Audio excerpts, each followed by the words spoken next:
Welcome back to Rethinking Politics, episode 64. We're glad that there are people who are still listening. Confused, but definitely glad. Confused. Them or us.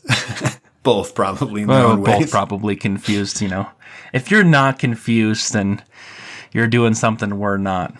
Speaking of confusion, you know, here we are recording on Saturday, and the infrastructure bill has finally passed the House, is going to Biden to be signed. I believe he's going to sign it sometime today, so by the time you're listening to this, it'll be old news that the infrastructure bill will be signed into law by President Biden. I am assuming he's going to sign it, Dan.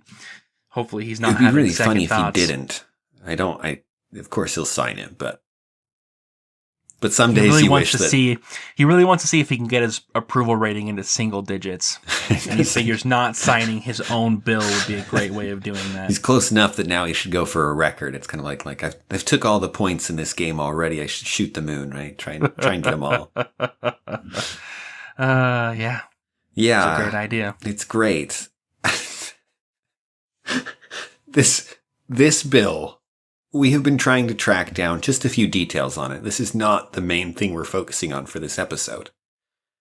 But this bill, I just wanted to know how much it cost. And not even how much it will really cost, right? Because actually the way the political processes work, you will never know that. Yeah, the actual cost is impossible to calculate. Yeah. And there are a number of reasons for that. The way they calculate the cost is regulated. There are certain rules, you know, they only look 10 years into the future, and they do these different calculations to see how much is this going to actually cost in a reasonable amount of time.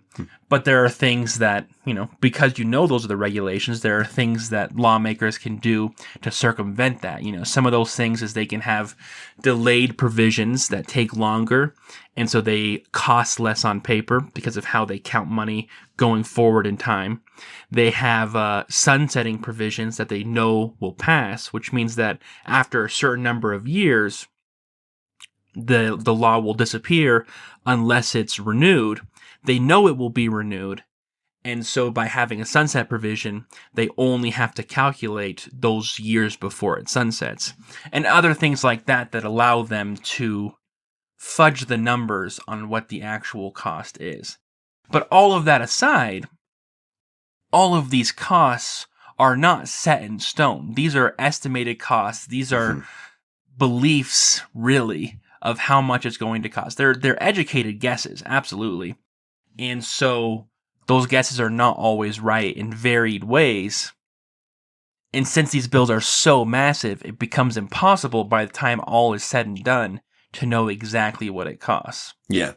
But that's not even what we're worried about here. What we're worried about here is the fact that if you go and you look up this infrastructure bill, CNN is going to tell you that this is a $1.2 trillion infrastructure package that has $555 billion in spending. And you're like, wait, what? Here, I'll read it. I'll read it from CNN. Congress passed a $1.2 trillion infrastructure package Friday, approving a signature part of President Joe Biden's economic agenda.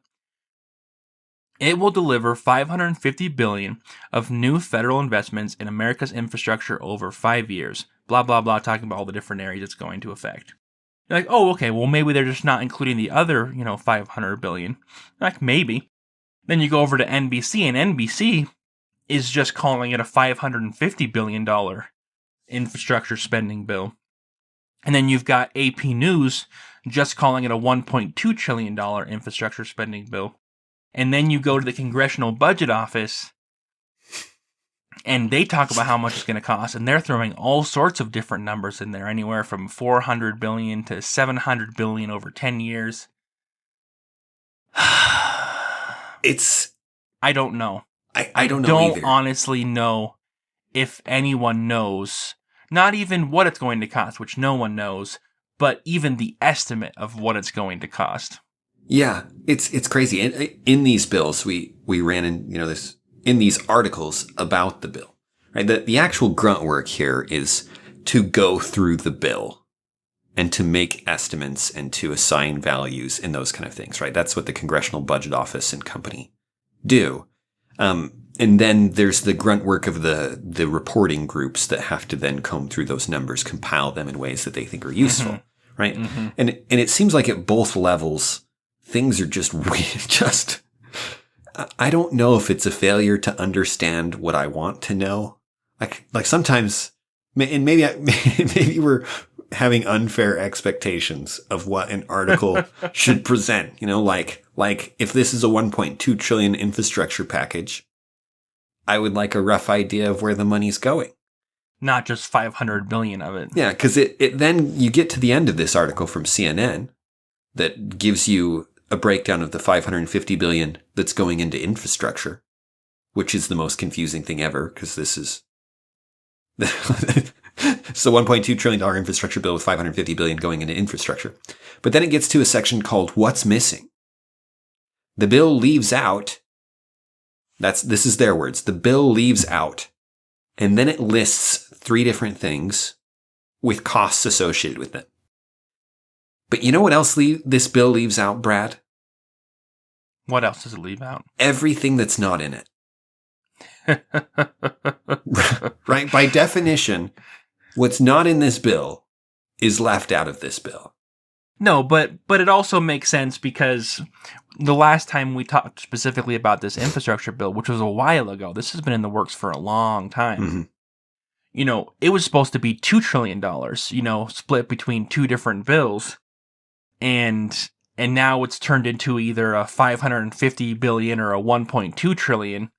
And so it makes sense that Biden planned to do a lot that he's not able to do. And I think that's what CNN is trying to highlight there with the what's missing. Because you're right that everything that isn't in the bill is missing. Right. But specifically, there were things that I think Biden said he was going to get done that he's not going to get done. Yes, which makes some sense, right?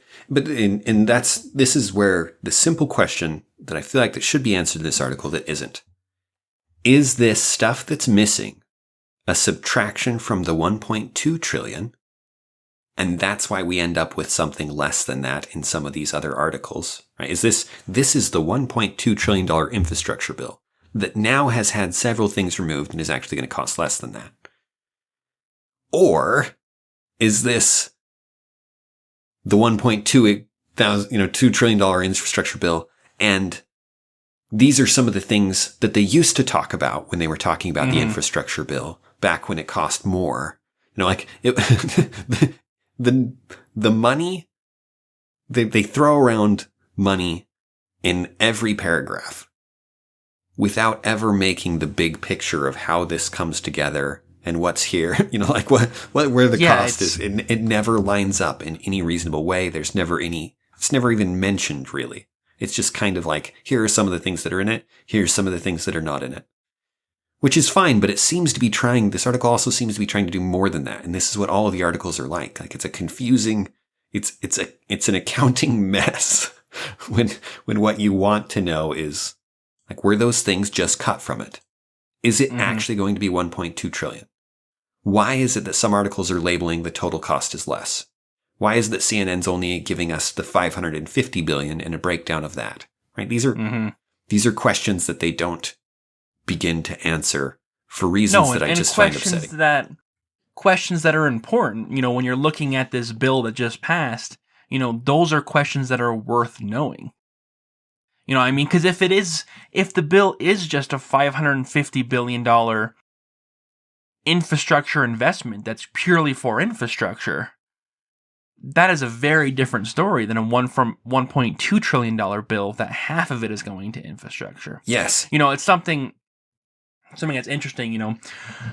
We were looking at this bill, and we've also looked at the other social spending bill that Biden has been pushing and that the progressive left has been pushing. It's interesting that this infrastructure bill almost didn't pass because some of the more progressive in the Democratic Party were holding this bill hostage so that they could get their other 1.75 trillion spending bill passed as well. They didn't want just the infrastructure bill; they wanted both to pass. In fact, AOC and the so-called squad, the six members, and I can't name them all, obviously AOC is the most famous, didn't vote for this infrastructure bill. So they still held out, they stuck to their guns in saying we want both or neither. Mm-hmm. But the rest of the Democrats did cave in. And then, of course, you had 13 Republicans who voted for it, which is why it was able to pass. So it was actually bipartisan. But the fact of the matter is that this is just one of those two bills that we've been tracking. And as people are tracking these bills, Biden keeps talking about his plan. He keeps talking about Build Back Better, which everyone kind of just assumes is talking about the infrastructure bill. Build Back Better, mm-hmm. infrastructure. It makes sense. That's what I thought it was. I thought the Build Back Better bill was the infrastructure bill. It's not. Build Back Better is the social spending bill. And the infrastructure bill is not the Build Back Better, even though it's part of his Build Back Better plan. Don't get confused, because we already are. But as a layman who's trying to follow this, I don't have the inside scoop on what's happening in DC. I don't have any connections who are explaining this to me. I'm just absorbing the same information that everyone else has access to, and I can tell you, it's not simple. Understanding what is happening with these bills is not simple. You get what CNN tells you, and that's about it, and it's not that helpful. It's not. Yeah, it's not particularly helpful. It's interesting. We were joking before we started, when we were at the peak of our frustration. We were looking for a simple, clear article to maybe mention a few things about how much of this is like kind of the bipartisan infrastructure stuff that we expect passes through pretty easily, and how much of it isn't. What extra things are in here? Because there will be extra things. There's always extra things in bills of this size. Which is all of the bills at this point. but all of the major ones. I was so frustrated just trying to find basic information about it that just isn't being mentioned. And I don't see like a lot of spin in what is reported. I don't see a lot of like, the articles we've mentioned are pretty straightforward in what they're explaining. They're just not explaining much, and what they're explaining, they're not explaining well. And so it's a mess. It's a mess. Mm-hmm. And like you were saying, mm-hmm. it's complicated, but it's not complicated because it should be complicated, right? Because it's complicated because the news is not doing a good job. The congressional offices are not doing a good job, because the way the government spending is at this point is a mess. And because any attempts at accounting are almost futile in terms of anything but the extremely rough estimates. We were joking about how there's an agency whose job it is to keep track of other government agencies. And it has reported consistently that it has been unsuccessful in its task, which is to say it can't number and name all of the other agencies. It's a level of failure at such a basic level. Right? We don't know. We don't know what they're doing. We don't know what their budgets are. We don't know what powers they're exercising. And the agency that's supposed to doesn't know either. Mm-hmm. It's just, no one knows. It's like knowing how much a bill's going to cost. That's just unknowable at this point. It's unknowable, and it's yeah. Yeah, and we've made it worse in a variety of ways over the years. It used to be that, you'd have a budget and certain things were allocated for, you'd allocate a certain amount of resources for certain tasks. And so once that money was gone, it was gone. But now it's like we say, we're going to do something. And once it's done, whatever money spent is spent. And so it's like it's a weird reversal of accounting. It's not, there is no accountability in this form of accounting. It's a complete lack of accounting, really. Accounting is root for, account is the root of accountability and accounting for good reason, because you're giving some kind of a report of what's being done. And it's just that our government is failing at the most basic level of financial management, right? Across the board. It's an incredible failure at the most basic financial principles. Well, and And speaking of failure, I mean, we weren't planning on talking about this, Dan, but I've been thinking about it, and I've been thinking about this infrastructure bill and the fact that it's almost unilaterally opposed by conservatives. And the conservatives have been pushing back against it in almost every way, shape, and form.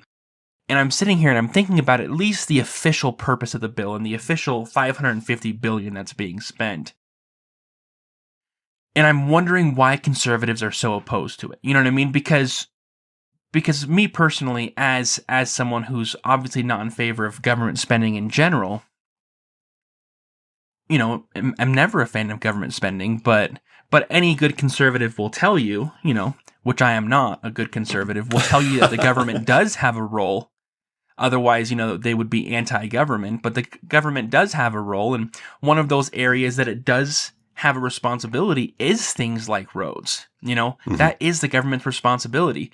These interstate freeways need to be maintained. You know, the infrastructure in the United States, you know, the Society of Civil Engineers, or the American Society of Civil Engineers, I don't know about any other society. I'm sure other countries have them. But they gave it a C- score, the nation's infrastructure. And so clearly there is room for improvement. And so why wouldn't conservatives be interested in improving infrastructure? And the reason I keep coming back to, and I know what conservatives would say. Well, they'd say, oh, well, there's stuff about zero emissions and funding for, you know, electric cars and internet that we don't maybe agree with, or blah, blah, blah. But I'm like, but that's not how your argument against the bill was presented. You didn't say, hey, let's amend this and get it where we need it. You said, no, this bill is crap. Which is different. You know, it's different than saying, hey, we agree with the idea, but let's change it. No, it was, no, we disagree with this bill fundamentally. And the reason I think it was fought so hard by Republicans is simply because it's a great way to sabotage the Democrats. By opposing this bill. Because when this bill passed, it was a win for Democrats. And it just seems political to me. Yeah. It really just seems political. The reason only 13 Republicans voted for this, I think many more Republicans would have voted for it if it weren't for the fact that it's a Democratic bill and being pushed by a Democrat president who they are leveraging everything they have to gain as many political points as they can. And one of the best ways to do that is to make them look incompetent. It is. It's very effective, and they look very incompetent. They really do. This bill has not gone well for the Democrats. Right, and the polls reflect that. People think they're incompetent. Democrats think the Democratic leaders right now are incompetent in staggering numbers. It's interesting, and it's, as you said, so much of it's a show.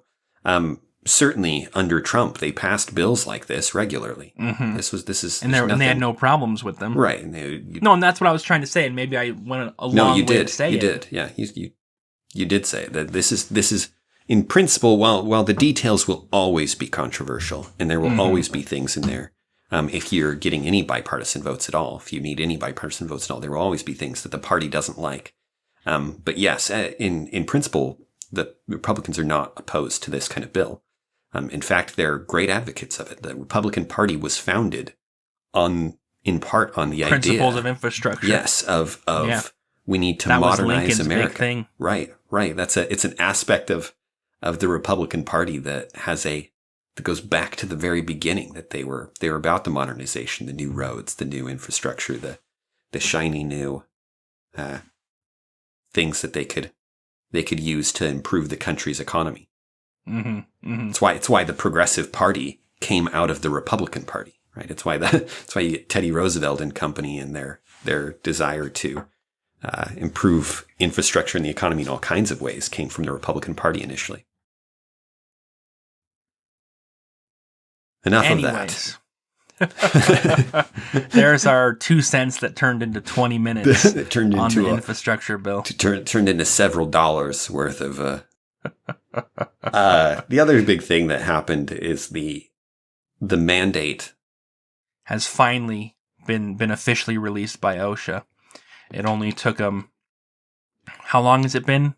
5 weeks, 6 weeks, too many weeks to count. It feels really long. Feels really long since we initially talked about it, and then we mentioned it again lately because it's people are acting like it's out there already when it wasn't, and now it is out there. Now it's finally happened. the timing of it is the thing that's most noteworthy. It happened right after the elections. Every November, there's important elections. This year, the important elections were mostly state-level stuff, right? No congressmen up, no senators up. On odd years, they never are.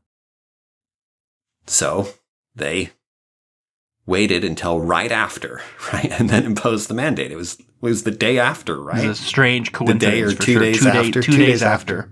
Tuesday to Thursday. 2 days after. This is your weekly reminder that most of politics is a show right now. And most of it is aimed at getting at the national level. Most of it is aimed at how people will perceive it and how it will affect their voting. And that is one of the fundamental things that is calculated in every action at that level. And it's Can you hear me? I can, yeah. Oh, fantastic. Sorry, I muted because there was a jet flying over. They're not supposed to fly on Saturdays, but here they are. Now I forgot what I was going to say. I'm distracted, Dan, because not only are there jets flying over, but I'm looking at our show notes. And once again, you have failed to spell OSHA correctly. And I hate to throw you under the bus like this, but I'm just staring at it. It's all I can think about. Let me explain, because what I remembered from our last time when we encountered this problem, right, was that it's not like ocean. It's not like ocean. And so I was right. like, I could look this up, but I'm just going to take a stab at it, right? I still don't know what it stands for. I still don't care. It wasn't worth looking up what the acronym actually is spelled like. But you knew what it was. So, as far as I'm concerned, my notes were sufficient here. I mean, it's not like you thought so. Even if it were an English word, it's not like its spelling would mean something, because wouldn't English matter. words are spelled almost randomly in a lot of cases. And it wouldn't matter. I just can't help it, Dan. I can't help it. How is it actually spelled? It's OSHA, not IA. HA. You were so close. So close, Dan. I picked the other way that you get shh in the English language. Anyways, what I was going to say about what you were saying about the election is that the thing is the vaccine mandate is very good for conservatives politically, in terms of this game that's taking place, because conservatives are not in favor of the vaccine mandate. Mm-hmm. And even conservatives who have gotten the vaccine, which is a large number of conservatives have gotten the vaccine, they're still strongly opposed to the vaccine mandate. And so that's something that's definitely going to hurt the Democrats. And if they had released it a week ago, it would have hurt them in the elections. And they were already hurting in the elections as it was. The conservatives did very well in this election.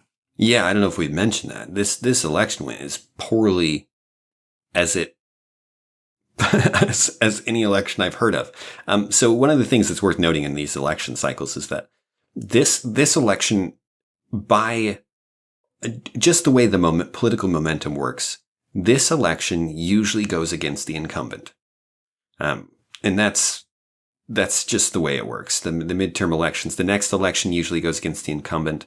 At the 4-year one, they may rally and take back things. and there's a simple reason for that. It's because when your party is in charge, you know that the bad things aren't going to happen, and so you can check out of politics a little bit. You know what I mean? You can kind of ride that high as an individual citizen, and so you're not going to worry as much about the midterm elections or the annual elections, but when your party is out of power and the evil party has the power and the evil party is destroying the country, then you are mad and you have to do everything you can to fight back. You know what I mean? I mean, think back to 2020, and how just how happy the Democratic politicians were. They didn't say they were happy, but you could tell how happy they were with Trump, because it gave them so much fuel and so much momentum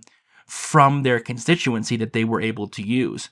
And that's the same thing that conservatives have been doing over the past few months with Joe Biden. Ever since he started fumbling the ball, they've taken advantage of everything they can to use that momentum, to use that underdog mentality to go for the win. Yeah. And it's worked. It has worked.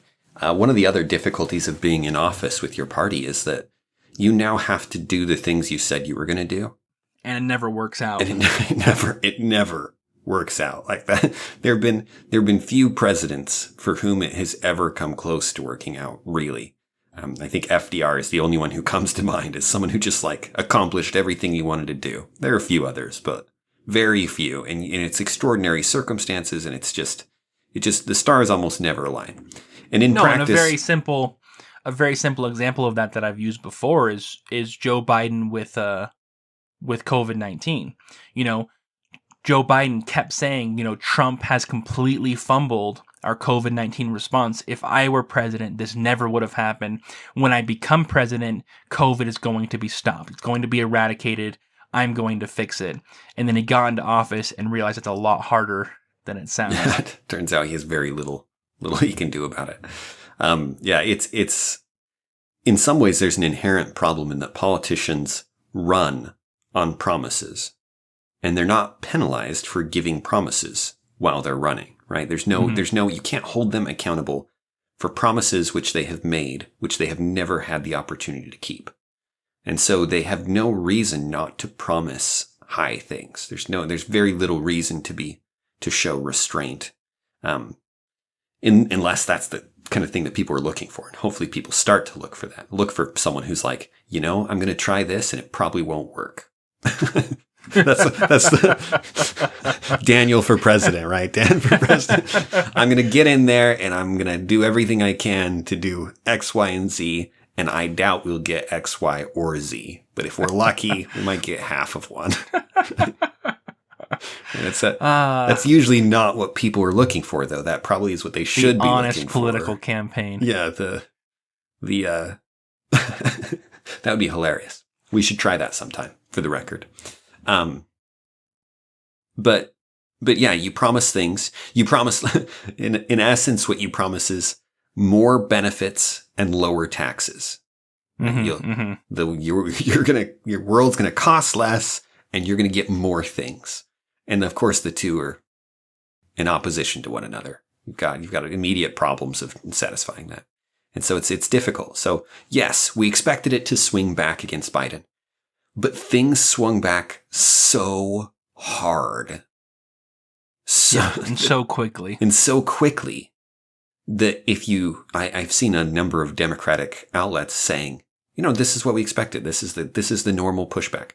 It's not. It's the normal pushback. This is not the returning wave of momentum. This is a tidal wave that has swept through a number of states and their legislatures. You get my favorite story. This has been repeated several times, which is so funny to me. Was the guy who ran against in the state legislature. It was the state Senate president. And a random guy joined started running against him as a Republican. I think he was a truck driver. He's a truck driver. He spent like $200, $150 to $200 something dollars, $150 something on his campaign running for a state senator. And he won. Why? Because he was not a Democrat and he was not that other guy, right? This is a fluke of the highest level. Now it's almost the highest level. I guess if that happened at the national level, then that would be insane. Where usually people are insane. Millions of dollars, but even there, it's that kind of level where state governors are being replaced in areas that are solidly blue with Republicans. It's a pretty massive backlash. And if the momentum doesn't shift, luckily the president, if you're a Democrat and you want Biden to be in office, luckily for you, the presidential election's not for several years, and a lot of things can change. Nothing is set in stone. But right now, things are really, really bad. Yeah, and in terms of politics, our memories are not very long. And so it's totally possible that 3 years from now, Biden could completely turn around his image and win the election handily. You know what I mean? Yeah. I don't know. For sure, there's going to be ramifications for the midterms.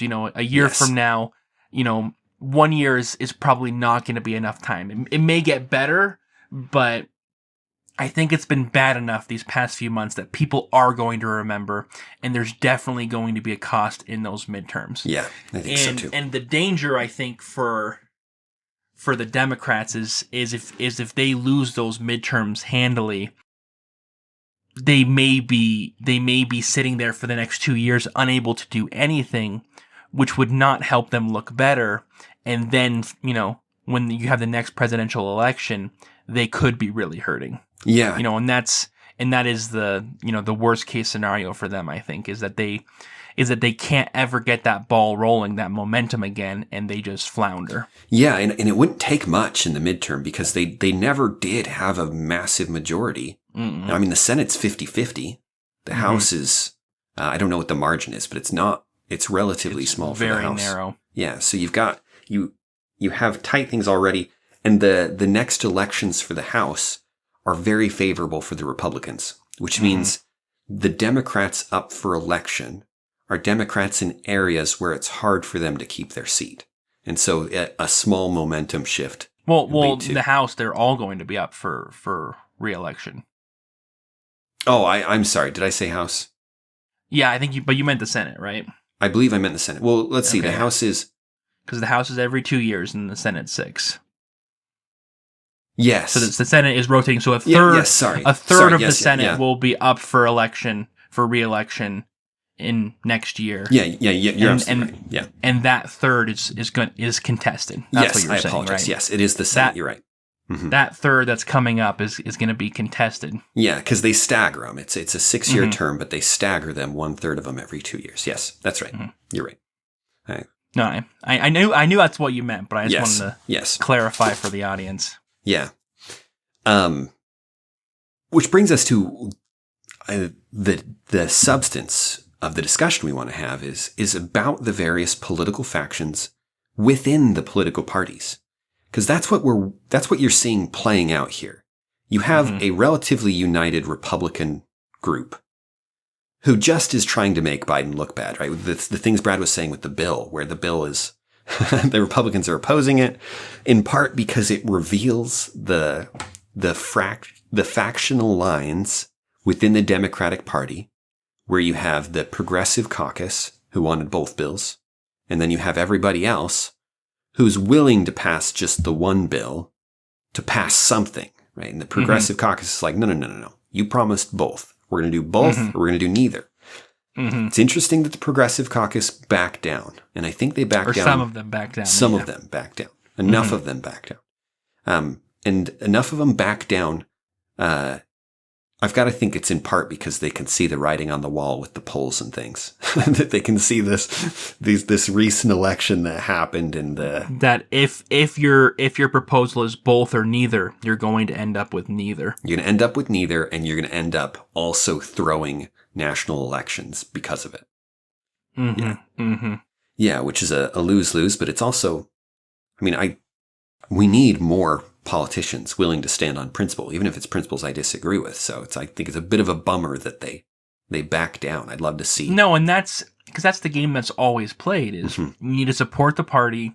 We need to, accept the loss now for the greater good. It's always the greater good. You know what I mean? It's always, let's worry about the next election, make the sacrifices now, and then after the next election, we can do what we want. Yes. But the reality is there's always another election, and so that argument always stands, and so it's always a place for compromise, and this is just one more area where the convoluted mess of a system we have on the national level is the way that it is. Yes. And that's one of those reasons. Yes, no, that's well said. That's absolutely right, because if you don't, any particular hill you look at to die on, in the short run, is a terrible hill to die on. But if you never pick a hill to die on, if you never take a stand and say, here and no further, you will lose forever. You really will lose forever. And that's what anybody with an actual theory of politics right now has been losing forever on both sides. Because they always get sucked into that game.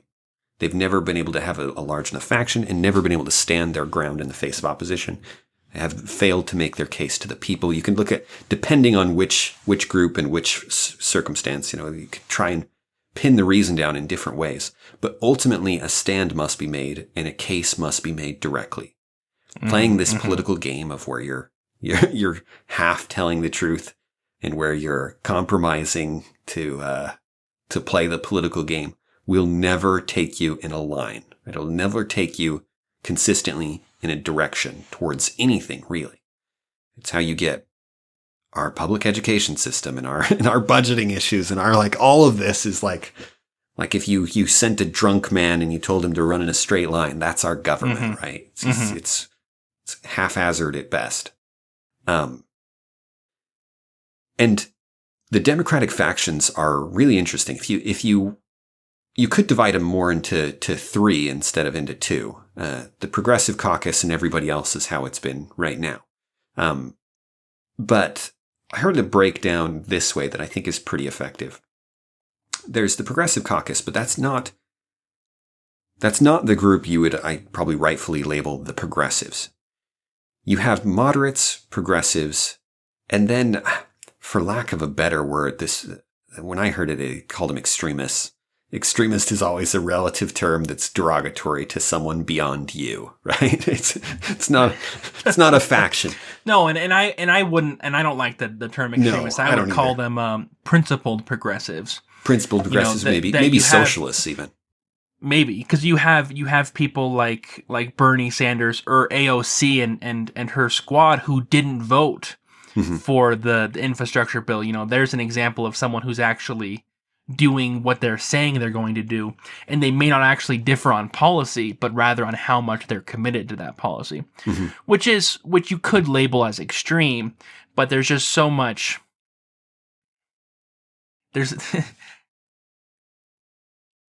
People love labeling the other party as extremes, the extreme right and the extreme left as the boogeyman. And I would prefer for our discussion, Dan, if we veered away from that, because I don't want to play that game. I concur. How do you, the principled progressives is fine.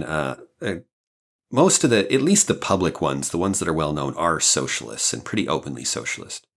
True socialists in the sense of they've accepted a theory of the way the world works. And that socialism has a set of principles that they try and judge policy by. And I think I'm fine with that. We'll call them socialists for our purposes. All right. So you have the socialists, you have AOC, Bernie Sanders and company, and they're at least a fraction of the progressive caucus here that was pushing back. They may be the entirety of it. I don't know how many people would actually fit into this category. But one of the benefits of being at an extreme is that you can pull everybody else towards you. If you will hold your ground, you can move people towards you. And that's what they do. They may do it better or worse. And that's what Bernie Sanders did during the presidential election.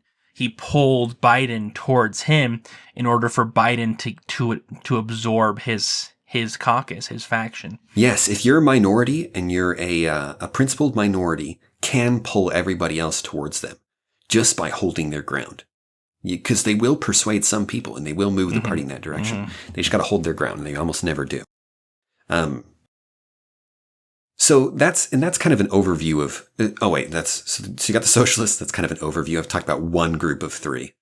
That's all you need. We're done here. Then you have the progressives. The progressives traditionally, as I mentioned, they stemmed out of the Republican Party initially. Eventually, you get people like FDR is basically a progressive, LBJ. The progressives essentially they see themselves as a kind of moderate place between the socialists and more traditional views. They accept some of the socialist stuff, but they're much more. Well, they're much more pragmatic, per se. Is how they would probably describe themselves. And I think this actually does capture Biden pretty well. Well, I would say it captures Biden more recently. Yes. I think that Biden moved into that progressive category kind of midway through the election, because of Bernie Sanders. You're exactly because right. Yeah, because I right. believe that Biden truly is a moderate Democrat, and that he went into that campaign with very little policy ambition.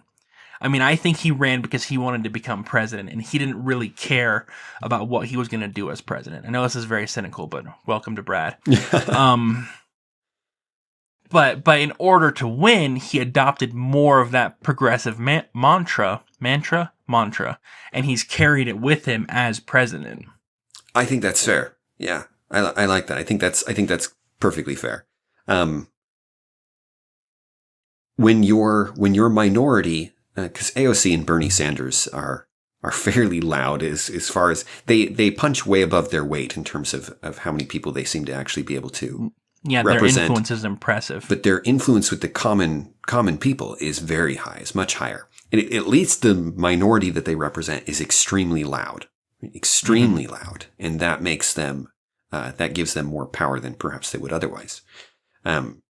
Yes, I think that's a good assessment of Biden. So Biden right now with his policies, I think represents a kind of progressive faction. Then you have the moderates, the true moderates, and the moderates are much harder to pin down on what they are. But they really, anybody in the Democratic Party to the right of the progressives would fall into this category. And the standard bearers right now is it Kristen Sinema and Joe Manchin? Joe Manchin for sure. I don't remember the other name of there's another one who occasionally votes against it, holds up the whole thing. And there's probably more people, right? This is something of a scale. And so, but those are the factions, and the Democratic factions usually work really well together. They usually work as a fairly unified way. So you don't see them very often. This may be the only time I'm aware of in recent history where the factions were really clear with these two bills. Where there was so much butting against each other. Yes, you had the group you have the progressives who would pass both if they could, but are willing to pass one. You have the moderates who will only pass one, and you have the socialists who want both, will only accept both. Who need both. Yeah. And underneath this, there are some philosophical differences, some real differences in a vision of American rights and of economic theory and so on. But those are really underplayed. I think a lot of whereas the Republican news likes to spend a lot of time on principle, or at least relatively more time on at least the surface level of their principles, the Democrats don't tend to do that. They tend to talk mostly about how to do things to help other people, and they don't spend a lot of time weighing costs and benefits so much. Well, what I think is really interesting, Dan, is that this is basically the opposite of what we discussed a few months ago, yes, talking about what would happen, because we talked about the two Republican factions, the Trump faction and the non-Trump faction, and about how divisive those were in the Republican Party, which was absolutely true. I stand by everything that we said, even though yes, we were in many ways wrong. Yeah. We were afraid they would never be able to unite, and that you'd have this united.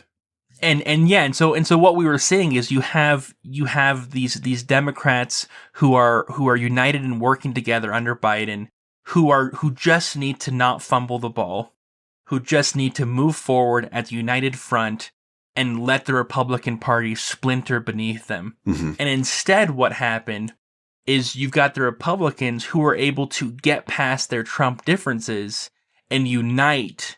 And I think in large part, they were able to do that because of the rising tide of the woke movement, as it's described, that's something they were able to band together against, combined with some of the things that Biden has done, in particular Afghanistan and some other stuff, has really helped crystallize what they were fighting against.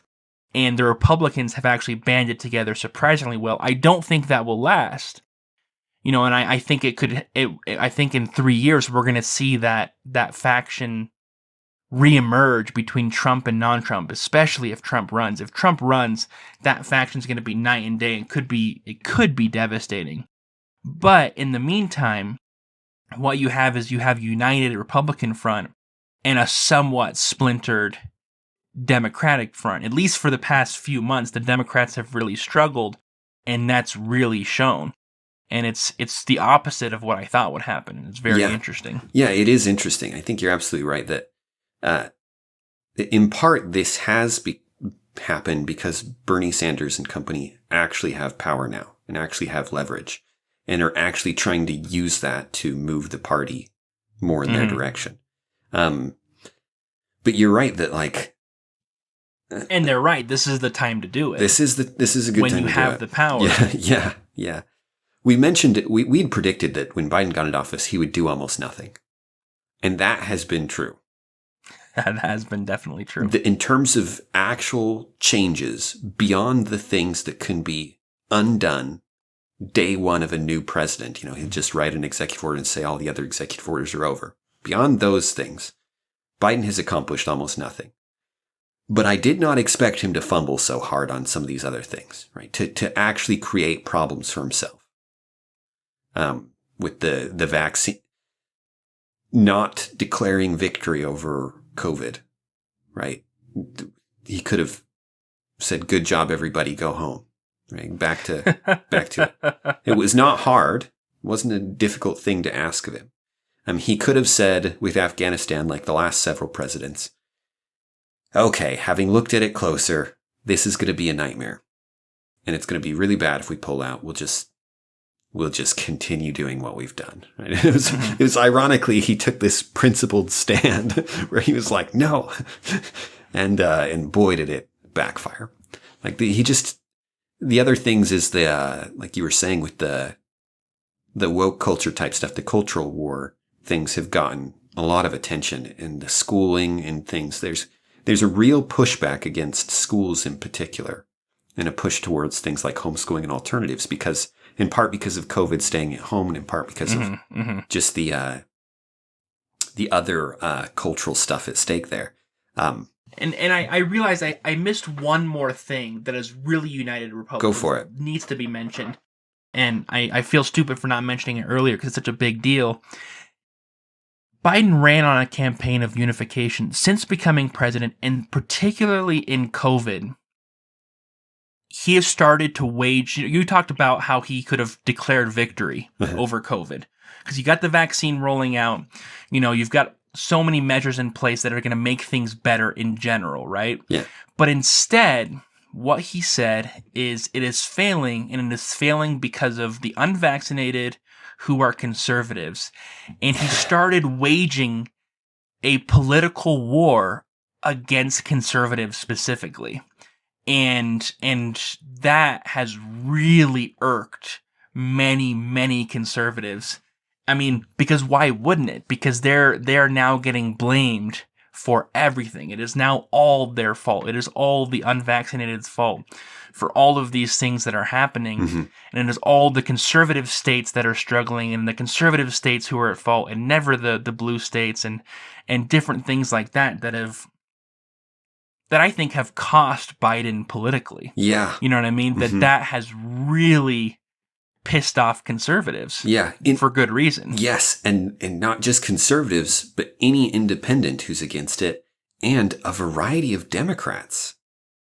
Some of the Democratic factions are as against some of the traditional voting or recent voting blocs of the Democratic Party, who they depend on, like Black adults, are not nearly as in line with the their vaccine hesitancy is comparable to Republican vaccine hesitancy, which is a bad sign if that's become the hill that Biden wants to die on because Biden thought that he had the vast majority of the country on his side. Yeah. You know what I mean? That he was going to come out and say this is the unvaccinated fault and we need to mandate vaccines, and that the vast majority of everyone would be like, rah, rah, we agree. And they weren't. And they weren't.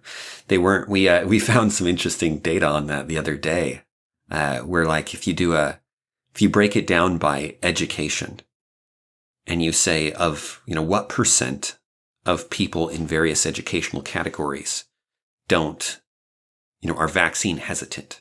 They're worried about it, or they're, adamantly opposed to it. In some way they're against getting the vaccine. Yeah, there's some kind of hesitancy. Hesitancy covers a large range of different things. Yeah. The largest ratio in terms of education, the largest percentage of an educational category is actually PhDs at 23%. 23% of people with PhDs are vaccine hesitant, which is the largest ratio. It's like of the next largest is high school or less, and they're at 20%. But it's funny because people will say it's the uneducated, right? It's the uneducated people who are afraid. But there's actually a greater portion of the most educated people are vaccine hesitant than the least educated people, which is, and it's interesting if you look at the numbers, it's the middle where there's the most approval for the vaccine, where there's the least vaccine hesitancy. It's people with bachelors and masters. That's the group that are like, yeah, this is all good. The PhDs are like, wait a second. We read data.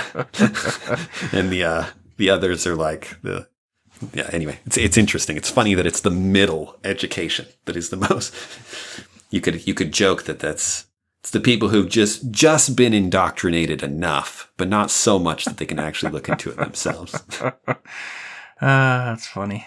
That's funny and incredibly offensive to people not only people who have a middle level of education, which is of course probably a good chunk of our listeners, but also people who aren't vaccine hesitant, who are also a good chunk of our listeners. So fantastic job, Dan. Congratulations. I'm happy to. And you're welcome to email us and just vent your frustrations. We accept hate mail at rethinkingpolitics@gmail.com. Yep. Email us. Let us know what you think of us. We'd be happy to hear it. As someone who has a bachelor's degree and is vaccine hesitant.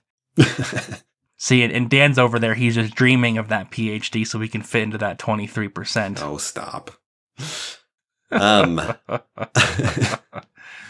So, where were we? We were looking at factions. We were looking at Democratic factions in particular. This breakdown is, what does this mean for the future? Well, we'll see, because they got in line now, right? They passed the one bill. They took the bitter pill, at least enough of them to pass it. And they're moving forward, and we'll see what happens with their ability to unite in the future. And we'll see if maybe there's some kind of saving disaster that makes Biden look good. Right? Trump looked extremely good right up until the last year, right up until COVID. And then it was like everything looked really bad. Without that, he probably gets elected in a landslide. Just because the economy was extremely good. But one of the things that I keep hearing about that drives me crazy, Brad, is well,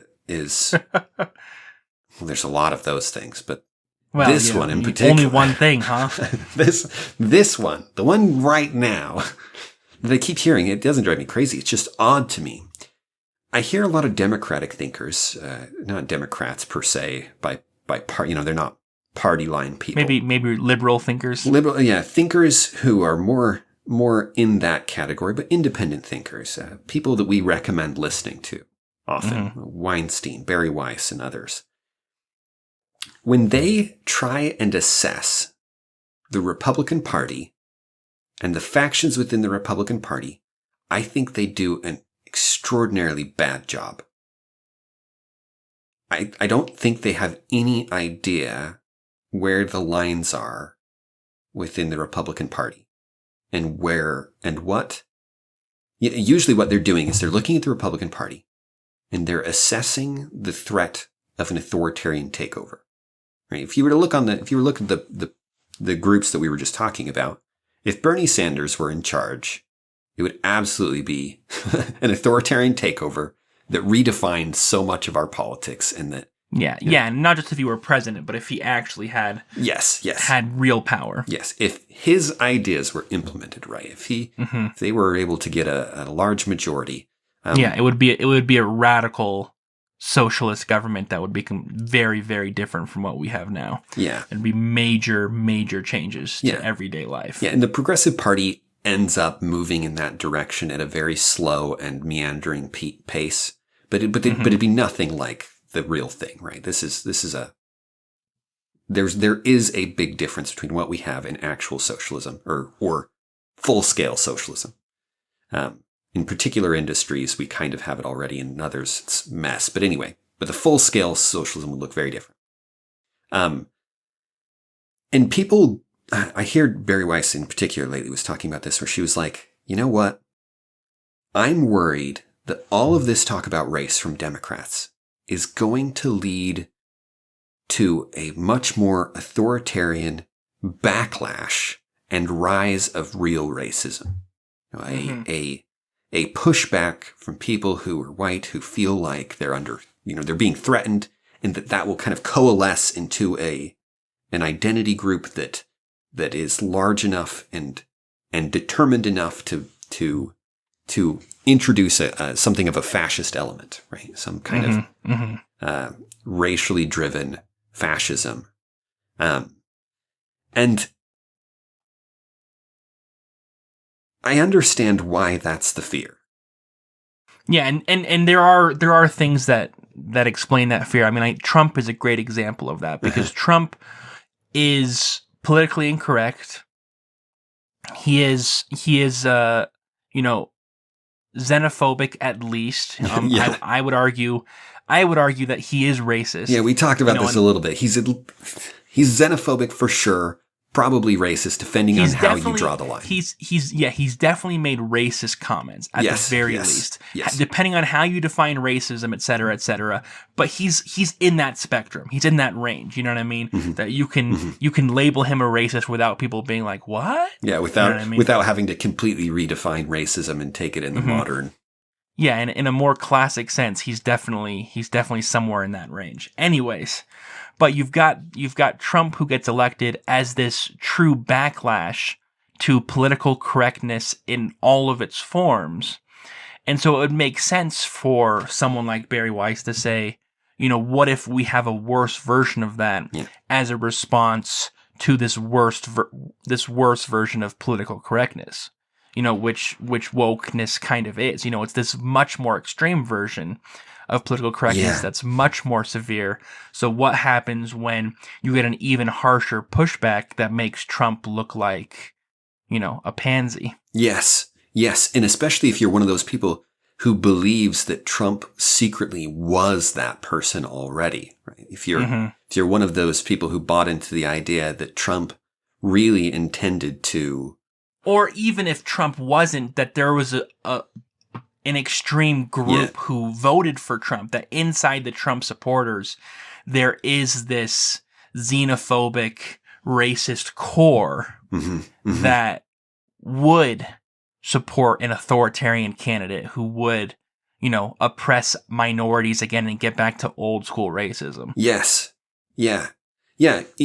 That's right. There's a variety of ways you could get to this point where you're looking at the Republican Party, the Republican Barbie. I don't know how I threw a B in there. Republican Barbie and the Democratic Ken. It's the beginning of a bad sitcom. Not that there's necessarily a beginning to good ones, but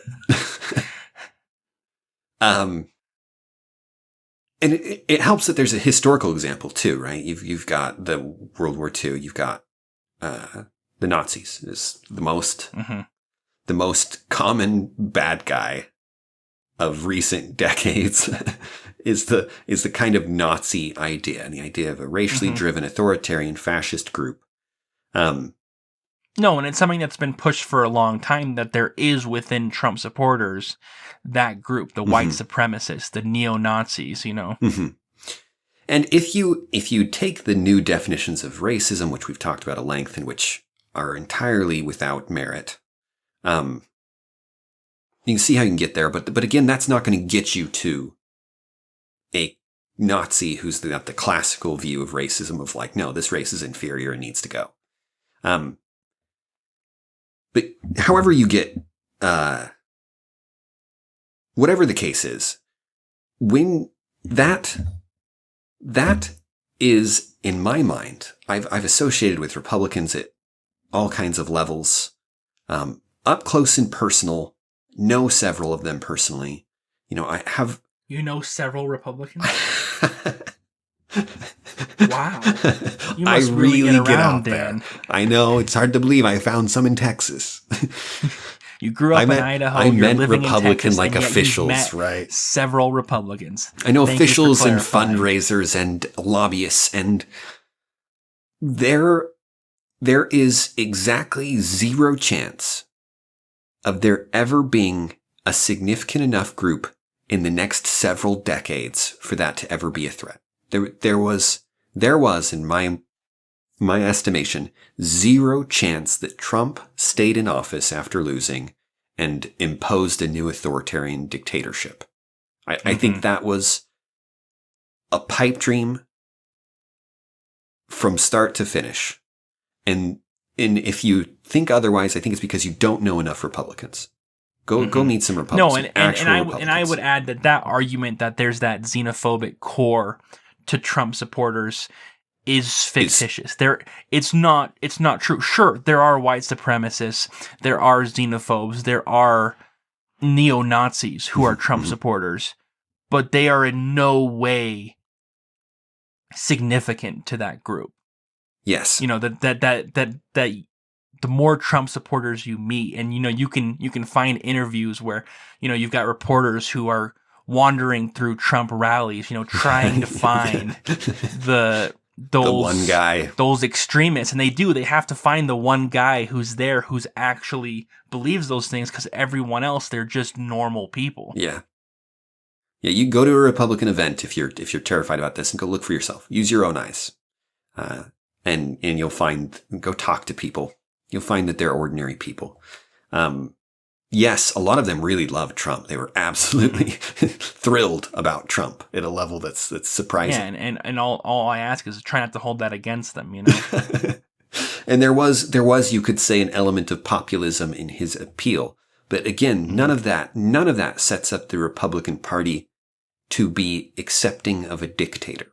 It's just not, that aspect just isn't there. It's not there. There's no, the faintest whiffs of it are at the very edges, and it just wouldn't be accepted. You would have 90%, 90 to 99% of the Republicans against it, which is not a good sign, right? For the success of this would-be dictator. No, and in reality, what you have with the Republican Party is that most actual Republicans, most people who are Republicans, are more in favor of free market and libertarian ideas than the politicians who they vote for. Yeah. And that those politicians who they vote for have to give a large amount of lip service and be very careful to not alienate themselves from that voting bloc by being very careful about what they support and how they support it, depending on how it's being portrayed. Yes. And that's what Dan's saying, where if they got a whiff of true authoritarianism, the actual Republicans themselves would never stand for it. Right. Now, all of that is not to say the Republicans are this squeaky clean side of this. No, not at all. They're not. And like you were saying, as you were alluding to there's a massive amount of the political show is not meant to make your opponents look bad. It's meant to make you look good to your constituents. There is an authoritarian faction within the Republicans. Now, I think they're relatively small, but I think they are getting bigger. And I think they're getting bigger in response to the woke things and these other things. I think there actually is what you might describe as an authoritarian movement through the Republicans right now. Now, I think right now it's actually not at a level where it's a threat. But it could be in the future. And if there were to be an authoritarian takeover from the Republicans, I would guess that it comes from this faction and it's the common good conservatives.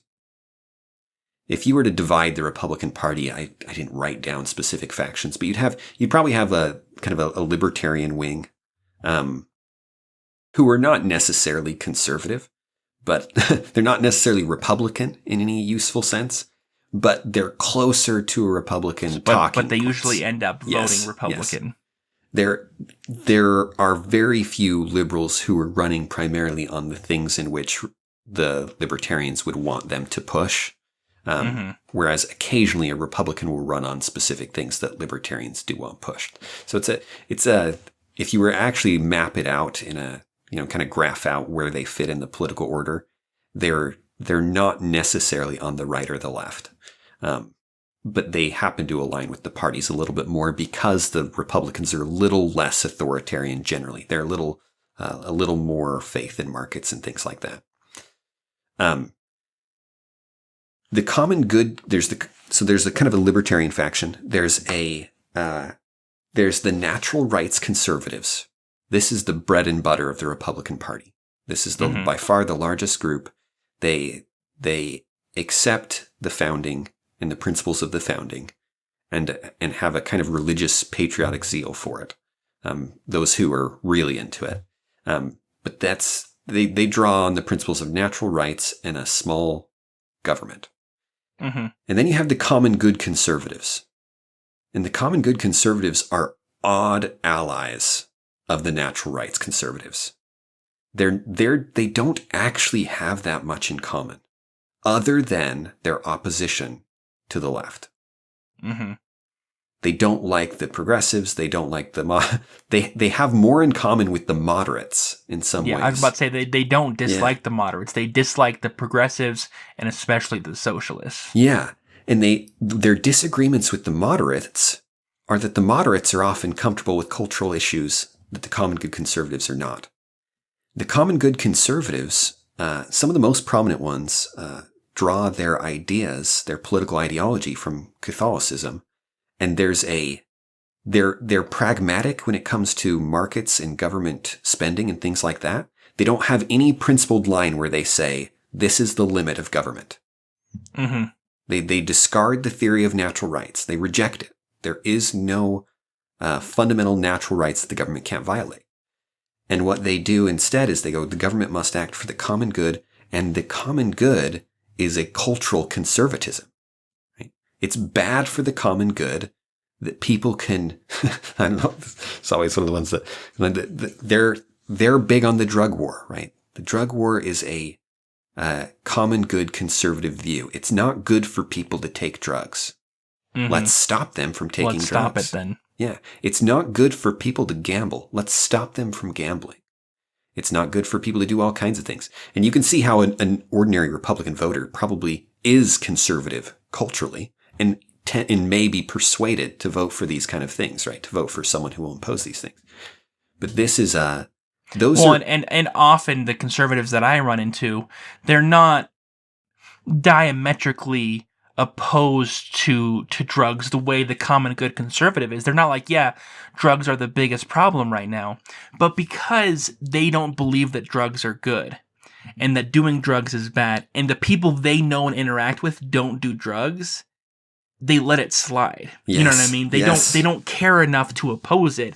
And so the candidates that they vote for who are common good conservatives and who are running anti-drug, they don't mind that. You know what I mean? Because they're more concerned about the issues that they care about, like, other issues, and so they let it slide. Yeah. Rather than actually being in favor of it. Yes, that's a great point. And if you confronted them about it, often they accept it as part of kind of the Republican stance is to be against drugs.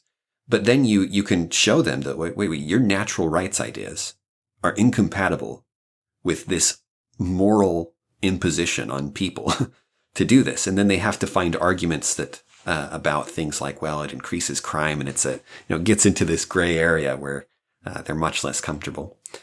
But this group looks at the problems that are going on in schools, and they don't say, stop teaching my kids, stop with the letting people go into whichever bathroom they identify with the gender of, and stop teaching my kids race essentialism and critical race theory stuff. A natural rights conservative will say, stop doing that. A common good conservative will say, stop doing that. And here's the solution. We need to teach our kids better values in schools. Mm-hmm. We need to go in there and educate them with the things that will help them see in the future that these things are wrong and that they shouldn't allow these things to happen. It's not just the negative natural rights theory. It's a positive theory of government coming in and training up good citizens Mm-hmm. who have the right values and have the right ideas.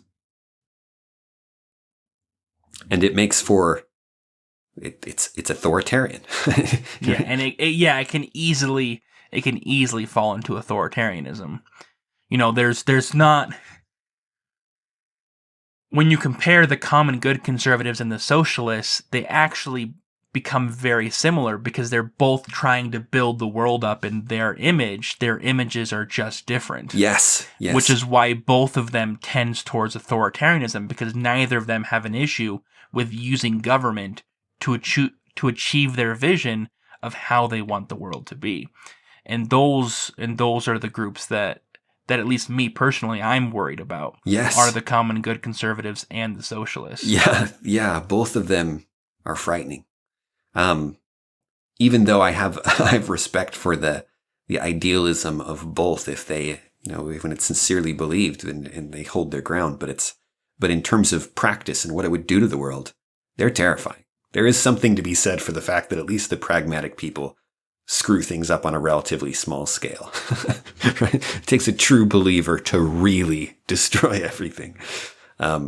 If you want to see these people firsthand, if you want to see this factional split in the Republican Party, go watch the Daily Wire Backstage. We'll link one for you. Ben Shapiro is the most famous of the Daily Wire, but he's one of a handful of major, top tier political pundits, and and they aim to be the face of the new Republican Party, the next generation, and they're succeeding. I think they're pretty much there. And they have a lot of influence. They have a lot of influence, and they aim to replace Fox News in a lot of ways, and to throw out the old vanguard of Republicans. And they're very conscious of this divide. Ben Shapiro being a natural rights conservative, and their names escape me. Matt Walsh and I think it's Knowles. Michael Knowles are common good conservatives. And when they're talking amongst themselves, when they're talking about Democrats, it may sound like they're similar. On the same page. They're not. When they talk with each other, which they do in about the Daily Wire Backstage. What they actually want to do. Yeah, you'll hear Ben Shapiro being like, leave us alone. And then you'll hear Michael Knowles being like, no, we have to seize the political power and we have to use it. We have to use it. Like we've been too afraid to use political power, to actually wield political power to do what would be good for the people.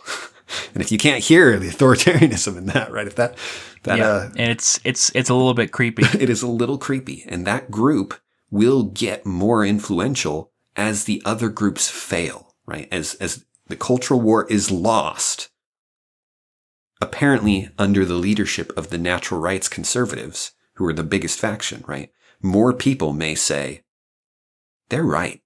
We've been too afraid to use the political power to really teach people the right values and help them see the right way. Any final thoughts? We've talked about a lot of things here, ground. Dan.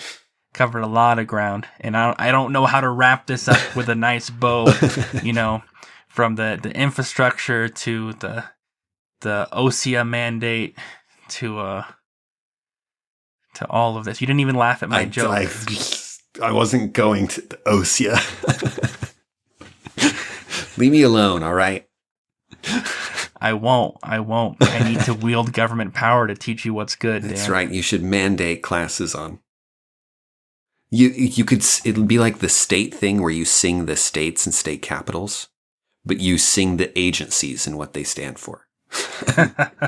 Unfortunately, the song would go forever, and we would never be sure if you got them all. But well, I think that the last thing I want to say is that we've talked about, these authoritarian threats, but we're not up at night worrying about these threats, because most likely what's going to happen is we're going to continue with this drunken man wandering down the street. The problem is this drunken man is really not good for anyone. It's not good for the common good conservatives. It's not good for the socialists. It's not good for everyone else, including us. It's really not. And at some point we're going to have to make a change to fundamental systems in this country if we're going to have anything better at all. Yeah, I feel like if there's one that is growing in popularity that could change, it might be to change to proportional representation rather than first past the post, where that's where you get seats according to the basically the percentage of what you've voted for. You might also get ranked voting. We've mentioned both those before, but those are things to look into, and that we'll probably talk again about in the future. But those are things that I see Democrats proposing now. People like us who are sitting a little bit outside of the mainstream of any political party and who are trying to assess this. It sounds like a lot of us are all coming to those same conclusions on those issues. So maybe that's something that could get a bipartisan movement and bipartisan agreement that what we have now is not working. Yeah, and change some of those things. And with that, thank you for listening. This has been an episode of Rethinking Politics. You can find us on all of the major podcasting apps or on YouTube. You can reach out to us at rethinkingpoliticspodcast@gmail.com, or you can visit our website at rethinkingpolitics.podbean.com, where you can support us via Patreon. Thanks, and have a wonderful day.